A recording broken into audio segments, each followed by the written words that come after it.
IPL 2026కి రంగం సిద్ధమైంది. ఈ మ్యాచ్ 28 మార్చిన చిన్నస్వామి స్టేడియంలో జరగబోతుంది. డిఫెండింగ్ ఛాంపియన్స్ అయిన ఆర్సీబీ తమ మొదటి మ్యాచ్ ఎస్ఆర్హెచ్తో ఆడబోతున్నారు. చిన్నస్వామి స్టేడియంలో బౌండరీ చాలా చిన్నవి కాబట్టి మనం ఒక హై స్కోరింగ్ మ్యాచ్ అని ఎక్స్పెక్ట్ చేయొచ్చు. Already SRH last season record కొట్టి ఉన్నారు.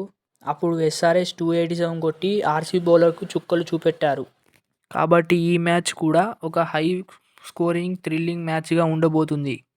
చిన్నస్వామి స్టేడియం ఒక బ్యాటింగ్ పిచ్. అందులో యావరేజ్ స్కోర్ 170-180. కానీ ఈ మ్యాచ్లో 200+ గ్యారంటీగా కొడతారు. చిన్నస్వామి స్టేడియంలో చేజింగ్ చేసిన టీం చాలాసార్లు గెలిచింది. చేజింగ్ చేసిన టీం 48 మ్యాచెస్ గెలిస్తే డిఫెండింగ్ చేసిన టీం 39 మ్యాచెస్ గెలిచారు. కాబట్టి చేజింగ్ చేస్తే బెటర్. కానీ ఎస్ఆర్హెచ్ బ్యాటర్ 300 కొట్టడానికి ట్రై చేస్తారు. అది ఎస్ఆర్హెచ్ ఫస్ట్ బ్యాటింగ్ చేస్తే. ఎందుకంటే SRH batters aggressive style of batting చేస్తారు, మనకు తెలుసు.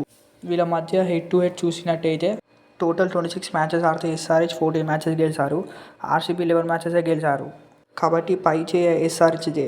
ఇప్పటి వరకు ఎస్ఆర్హెచ్ ఆర్సీబీని డామినేట్ చేస్తూ వచ్చింది. అయితే ఈ థ్రిల్లింగ్ మ్యాచ్లో ఏది గెలుస్తుందో కామెంట్ చేయండి అని సబ్స్క్రైబ్ చేయండి. ఇక వీడియోలోకి వస్తే ఈ మ్యాచ్లో హేజల్వుడ్ అండ్ ప్యాట్ కమిన్స్ ఆడరు. ఇషాన్ కిషన్ ఎస్ఆర్హెచ్ కెప్టెన్గా ఆడతాడు. అయితే మనం ఇప్పుడు బోత్ టీమ్స్ యొక్క ప్లేయింగ్ 11 చూద్దాం. ఫస్ట్ ఆర్సీబీ ప్లేయింగ్ 11 చూద్దాం. ఇక ఆర్సీబీ విషయానికి వస్తే Philip Salt and Virat Kohli openers. Number 3 Devdas Padikkal అన్న లేకపోతే వెంకటేష్ అయ్యర్ అన్న ఆడతాడు. Number 4 captain Patidar. Number 5 Jitesh Sharma. Number 6 Tim David. Number 7 షెఫర్ట్.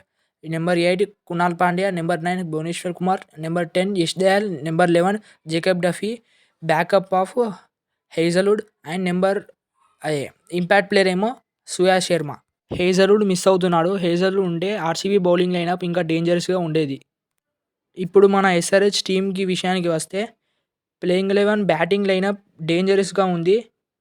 Travels Head and Abhishek Sharma ఓపెనర్స్గా. ఇషాన్ కిషన్ కెప్టెన్ నెంబర్ 3లో ఆడతాడు. 4th Heinrich Klaasen. 5th Nitish Kumar Reddy. 6th Aniket Varma. 7 Livingstone అన్న లేకపోతే సలీల్ అరోరా అన్న ఆడతాడు. సలీల్ అరోరా ఆడితే బెటర్. ఎందుకంటే రీసెంట్ ఫామ్ చూసుకున్నా కానీ ప్రాక్టీస్ మ్యాచెస్లో తన బ్యాటింగ్తో అదరగొడుతున్నాడు. Number 8 Pat Cummins first 4 matches ఆడాడు కాబట్టి తనకు రీప్లేస్మెంట్ బ్రెడెన్ కార్స్ ఆడతాడు. బ్రెడెన్ కార్స్ బ్యాటింగ్ కూడా చేయగలడు. Number 9 Harsh Dubey. Number 10 Harshal Patel. Number 11 Unadkat. Impact ప్లేయర్గా క్రేన్స్ ఫులెత్రా అన్న శివం కుమార్ అన్న ఆడే ఛాన్సెస్ ఉన్నాయి. ఇంకా కీ బ్యాటిల్స్ విషయానికి వస్తే Virat Kohli versus Harsh Dubey. Virat Kohli weakness off spin and last season Virat కోహ్లీని హర్ష్ దూబే అవుట్ చేశాడు కాబట్టి కీ బ్యాటిల్స్గా ఉంటుంది. Next Harshal Patel versus Shepherd. Harshal Patel death ఓవర్స్లో బౌలింగ్ బాగా ఇస్తాడని మనకు తెలుసు కాబట్టి షెఫర్ట్ కూడా డెత్ ఓవర్స్లో బ్యాటింగ్ వస్తాడు కాబట్టి వీళ్ళ మధ్యలో బ్యాటిల్ బాగా ఉంటుంది.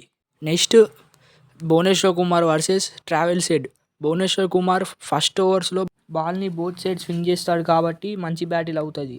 ఫస్ట్ 5 ఓవర్స్లో మంచి బ్యాటిల్ ఉంటుంది. నెక్స్ట్ మిడిల్ ఓవర్స్లో Nitish Kumar Reddy batting, Kunal Pandya bowling key battle అవుతుంది. ఎందుకంటే నితీష్ కుమార్ రెడ్డి స్పిన్కి చాలా బాగా ఆడతాడు. అలాగే కునాల్ పాండ్యా వికెట్స్ కూడా పాదిస్తాడు. ఇంకా కీ బ్యాటిల్స్ ఏమైనా ఉంటే మీరు కమెంట్ చేయండి. అలాగే ఈ మ్యాచ్ ఏది గెలుస్తుందో కమెంట్ చేయండి. ఇట్లా సబ్స్క్రైబ్ చేసుకోండి, లైక్ చేయండి, షేర్ చేయండి. Daily cricket updates match previews ఇస్తాం, సబ్స్క్రైబ్ చేయండి.